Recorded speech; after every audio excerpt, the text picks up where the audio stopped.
Welcome to Fangirl Football. I'm Judy. I'm Tiffany. And I'm Lauren.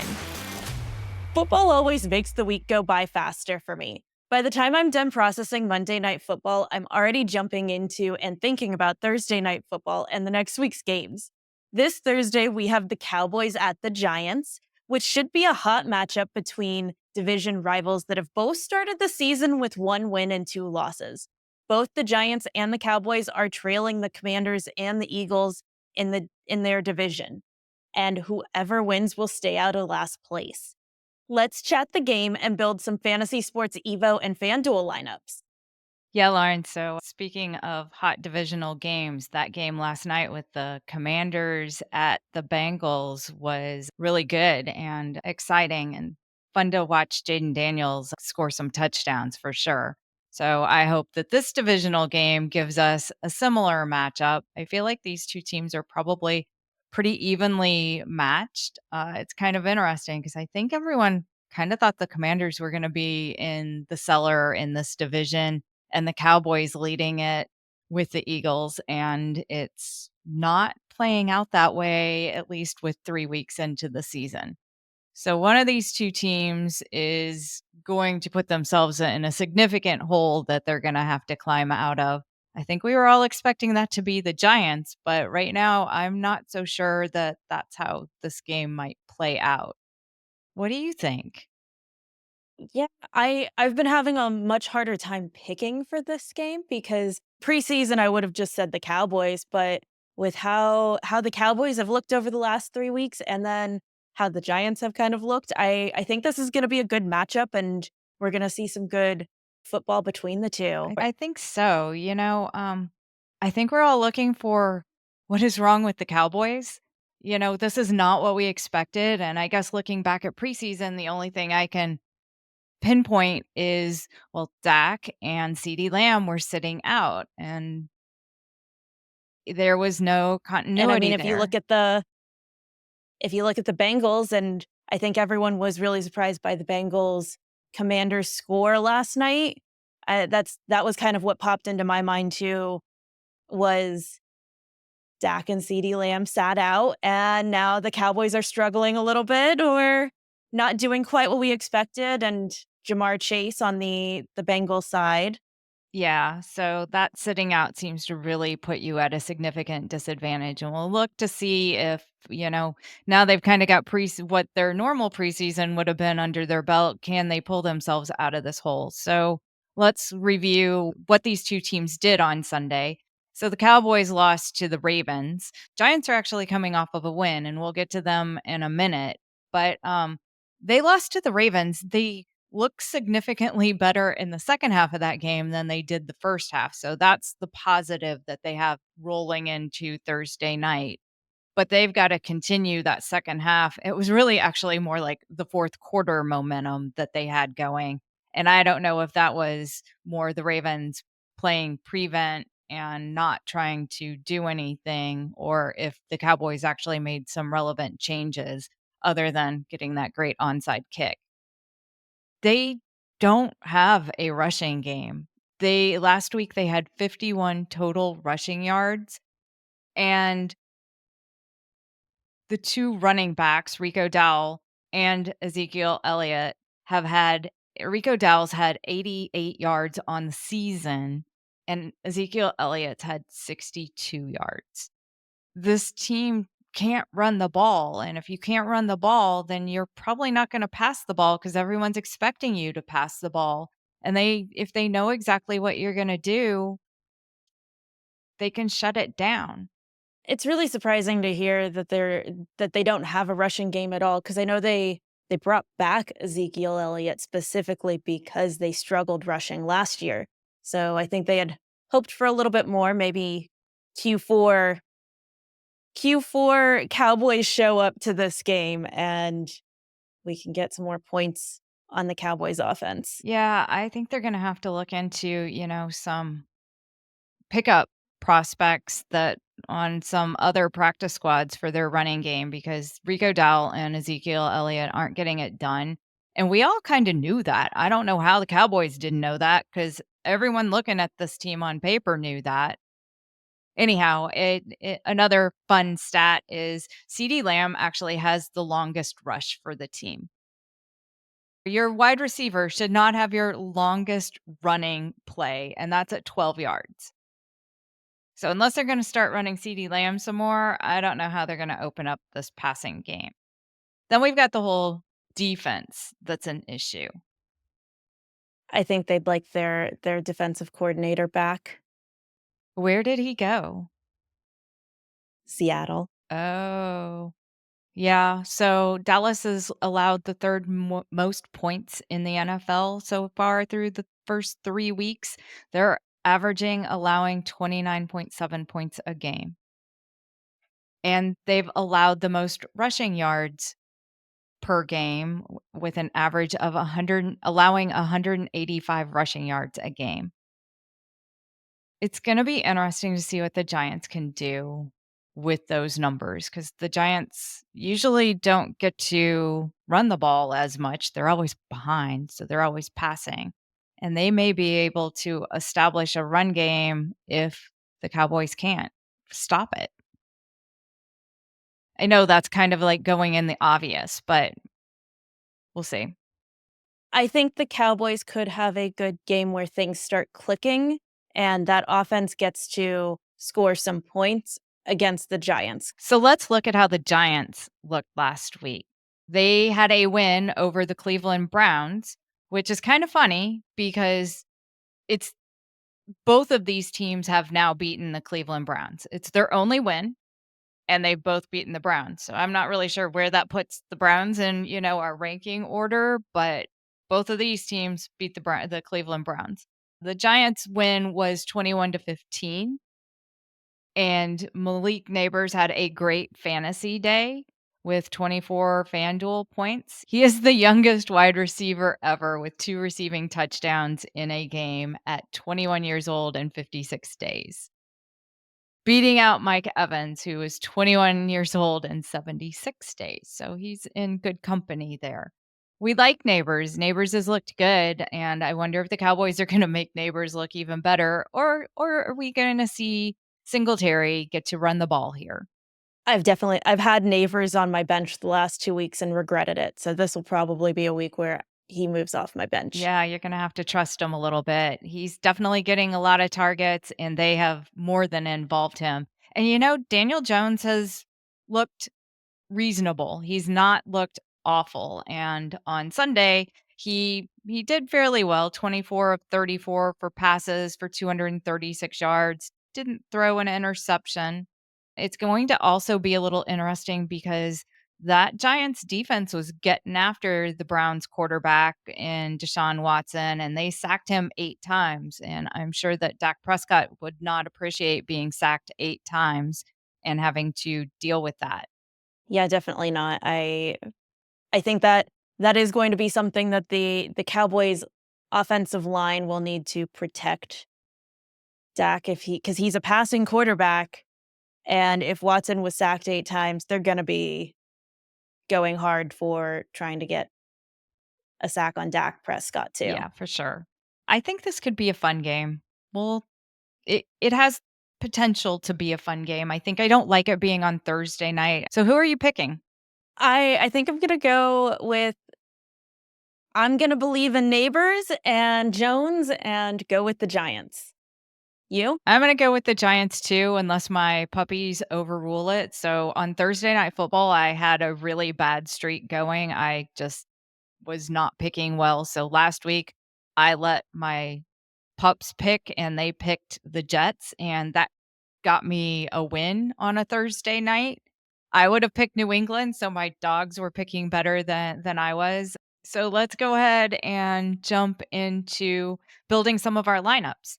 We're going to start first with our Fantasy Sports EVO contest. And here we've got to pick who's going to have the most passing touchdowns.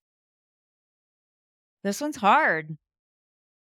Passing touchdowns, CeeDee Lamb or Neighbors?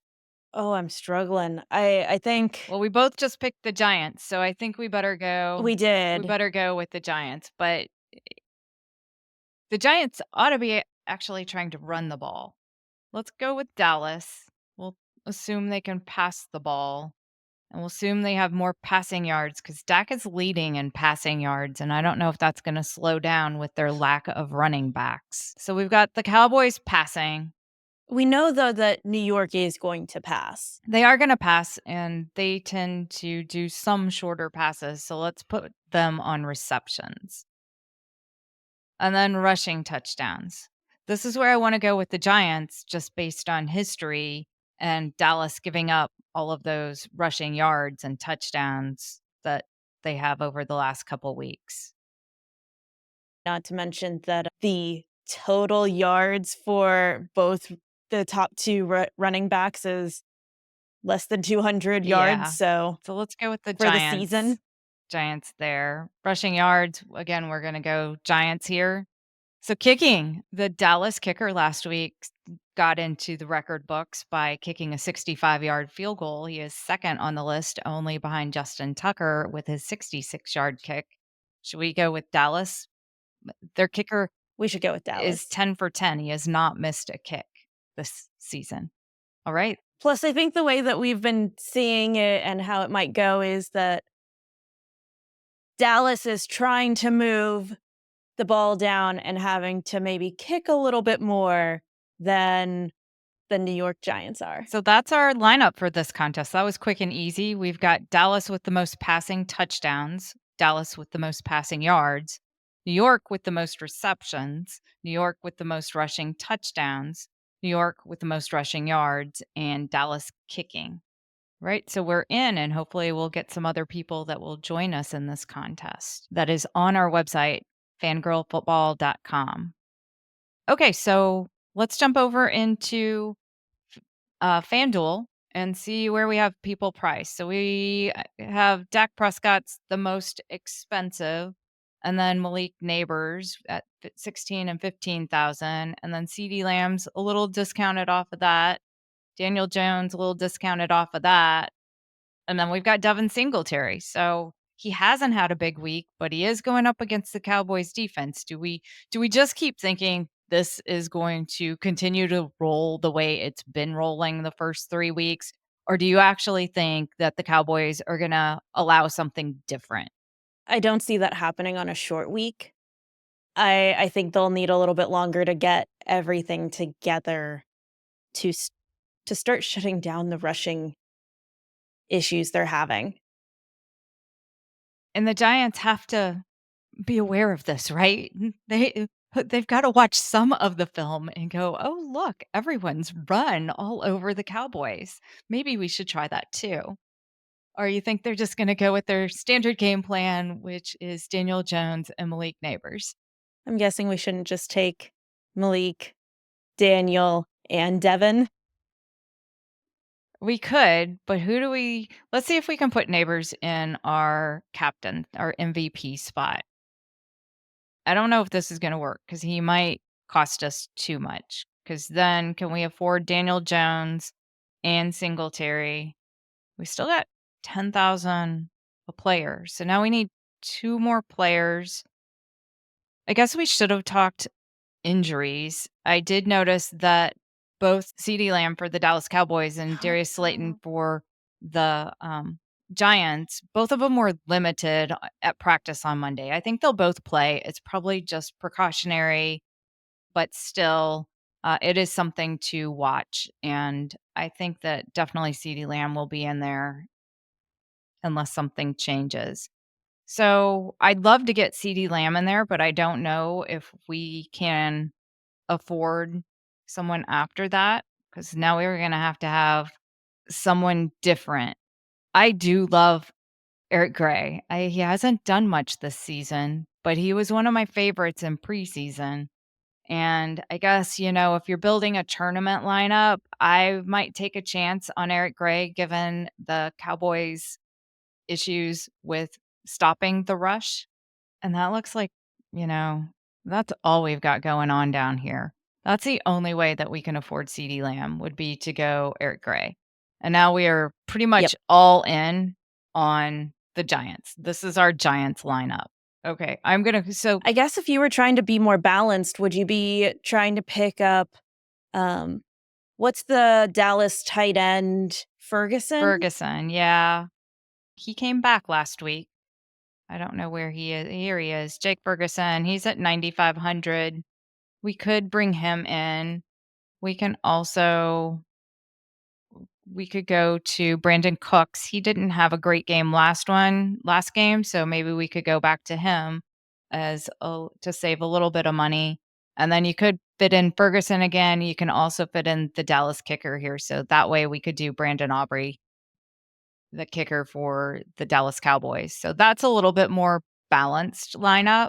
I really like that other one with Eric Gray in there for a tournament lineup, but this is definitely one that brings in both parts. Although if CeeDee Lamb and Dak Prescott go off, you're not going to have any part of that in this lineup. You're really counting on the Cowboys having to use their other pieces. But both of them are definite options. You like the other one for tournament because it's more unique? It is more unique. It's not actually that unique, because it's only got that Eric Gray piece to it. I like an unbalanced lineup when I'm doing a tournament play. So I am deciding that this is the storyline and I'm going all in on that team. And that was the only way I could really get all the parts. Let's clear this and try one more time. Let's assume that it is CD Lamb, that he finally catches up a little bit on all the fantasy points he's behind on his season projections this year. So we're going to go CD Lamb. If CD's there, he's bringing Dak with him.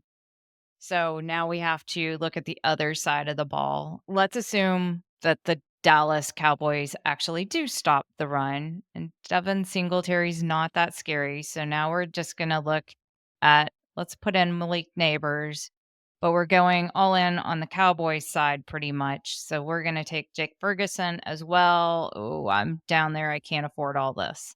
So if we get those big ones, we really have to start bargain shopping down here a little bit more. And so then we're back to Eric Gray.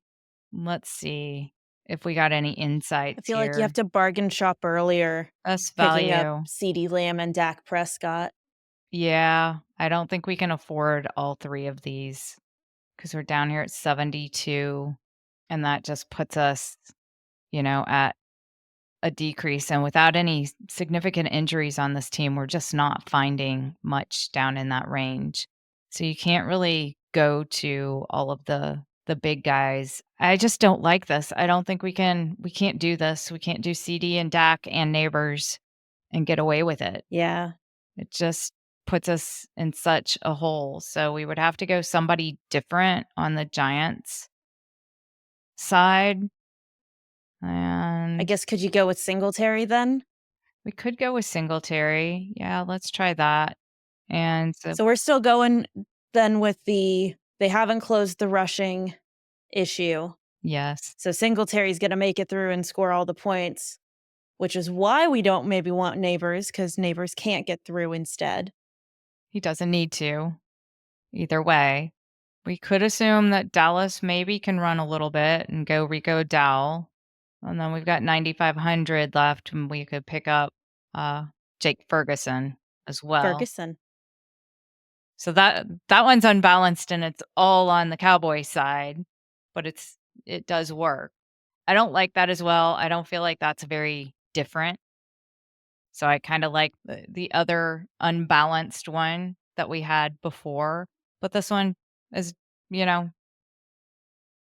if you're playing head to head or something, this is probably gonna cover all your bases, assuming the Cowboys can do something. This seems like a week where it's a lot harder to mix the 2 teams in a lineup. It does. I think it's because they're the top ones, the 2 quarterbacks and their star wide receivers are just, 1, so strong and so expensive because of that, and both of these teams don't have a lot of running options. So now that we've submitted all the lineups, thanks for tuning in. We'd love to hear from you. Do you agree with us on these lineups? Leave us a comment and join our free Thursday night daily fantasy contest. You can find the links in the description or at fangirlfootball.com.